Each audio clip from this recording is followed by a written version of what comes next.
There's people to meet, there's new ideas to share. That is the hope of the symposium tonight and tomorrow, that we come together to talk about issues that oftentimes don't get a lot of discussion or don't have the opportunity to be discussed amongst a mixed group of individuals who care deeply about how people in our nation, in our world, in our communities are treated and respected.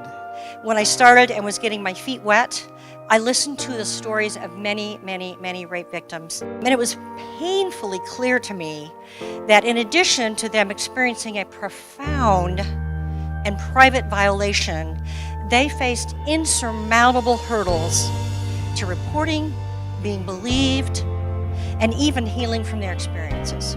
It really wasn't till the early 90s, at the time in my life I was doing clinical social work, and I did a lot of work with sexual abuse victims, and at that point started working with adolescent sex offenders, that I really began to get why men and women had to work together if we were ever really going to end sexual violence in our lifetimes, or in mine. This is a subtle form of victim blaming by calling rape a women's issue, because it shifts accountability off of the group who's doing it and puts it onto the group who's experiencing it. Whether the victims are women or men or gender non-binary people, the perpetrators are overwhelmingly people who identify as men. By definition, it's a men's issue. And if you're wondering who the demand is, I want to tell you that it is mainly men. The vast majority of buyers are men. And I could extrapolate that more broadly to the men purchasing child pornography. For the people that are raping children, they are mostly men. And we might as well say that and own that. I like to start, and I'm going to provide some solutions, hopefully, for the final part of my talk. I like to start from a positive narrative. I believe vast majority of boys and men in this world are good guys. We need to get that out, get that narrative out in the public domain, make men feel good about themselves, but talk about this bad stuff as well. I'll show you how I do that, back it back and so on. Here's my first provocative question for you, Jackson. When did masculinity become toxic? I think what we're doing now in our culture is having conversations and critically examining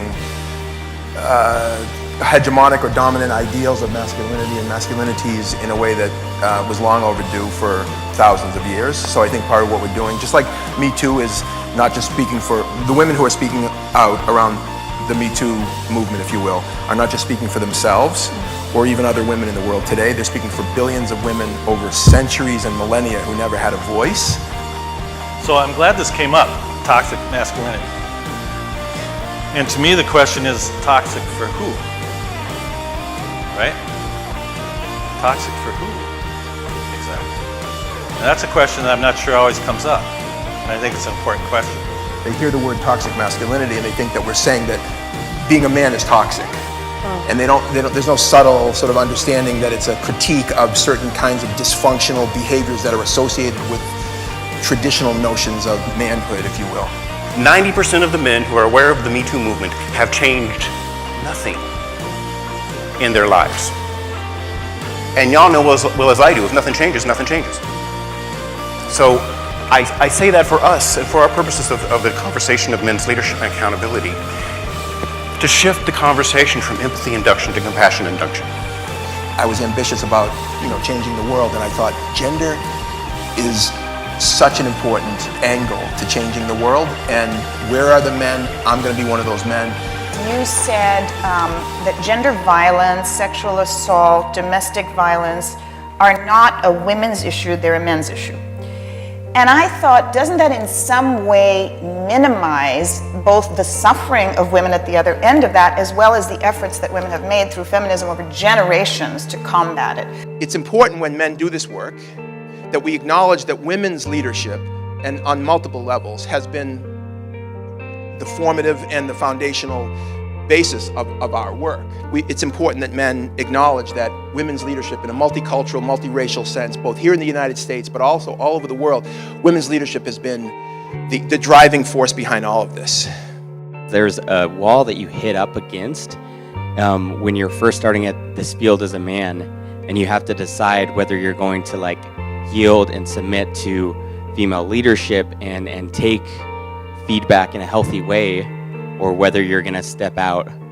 We must find ways to make children, boys in particular, aware of the subtle and sometimes not so subtle reinforcement of gender roles. And they picked on me all the time because of the way I dressed, because of the things I refused to do, because of my failure to be the type of boy they understood boys to be. And they jumped me. Are we asking the right questions? Is it that I'm being asked to be a more healthy man or produce a sort of healthier, or perform a healthier masculinity or manhood?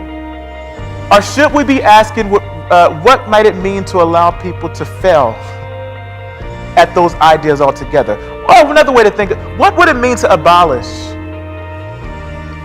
to get rid of, to remind people that it's okay to not fit into boxes that were never meant for your freedom? A lot of people say, I love women, like Donald Trump will say, I love women. So how do you reconcile men who clearly on one level love women, but on another level are clearly misogynist? I'll just say this declaratively. If you're a man and you're committed to social justice and you're not feminist conscious and you're not pro-gender justice and it's not a central part of your ideology, then you're not a real progressive as far as I'm concerned.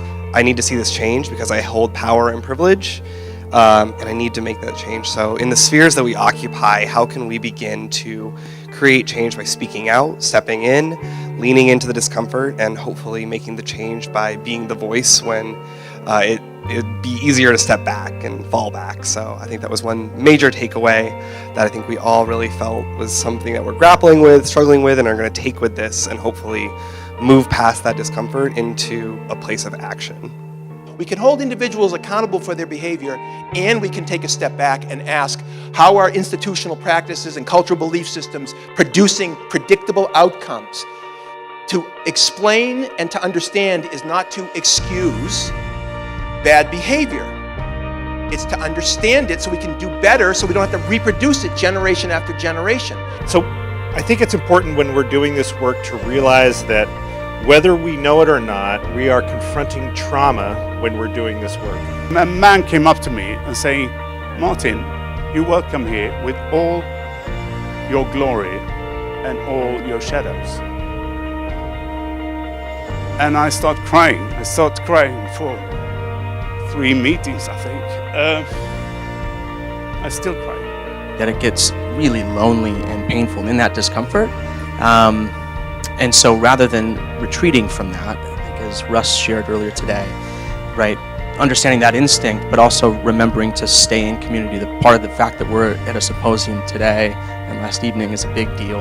Now, while we still have a long way to go, we owe those folks who bravely came forward in the early years, and I'm talking even in the 50s, 60s, 70s, but the early years, as well as those who believe them, our respect and our gratitude. And I just don't ever want to forget that because of all the people I talk to that experience sexual assault.